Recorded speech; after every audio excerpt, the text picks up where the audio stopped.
শুরু করিতেছি মহান আল্লাহর নামে, যিনি পরম করুণাময় এবং অত্যন্ত দয়ালু। আপনারা যারা আমার ফ্যান ফলোয়ার আছেন, বিভিন্ন সময় বিভিন্নভাবে আমার উপর কষ্ট পেয়েছেন, তাদের উদ্দেশ্যে একজন সাবেক এমপি হিসাবে আমি দুটি কথা বলতে চাই। আমি আপনাদের এই সংস্কার, কোটা সংস্কার যে আন্দোলন, এই আন্দোলনে বা বৈষম্য বিরোধী ছাত্র আন্দোলন, এই আন্দোলনে কোটা সংস্কারের জন্য আমি সবসময় আপনাদের সাথে ছিলাম এবং এটাতে যারা আহত নিহত হয়েছেন তাদের পক্ষেও, এই বিচারের পক্ষেও আমি ছিলাম। কিন্তু আমার ব্যর্থতা হচ্ছে কি, আমি আপনাদেরকে বুঝাইতে পারি নাই। এটার জন্য আমি সম্পূর্ণ ব্যর্থ হয়েছি এবং আমি এই ব্যর্থ হওয়ার জন্য আমার যারা ফলোয়ার আছেন, যারা আমাকে নিয়ে প্রত্যাশা করেছেন, সবার কাছে আমি দুঃখ প্রকাশ করতেছি।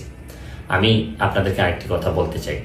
এখন যে কাঠামোগত সংস্কার আপনারা চাচ্ছেন, দেখেন এই সংস্কারের জন্য আমি বহু বছর আগে থেকেই কাজ করে যাচ্ছি।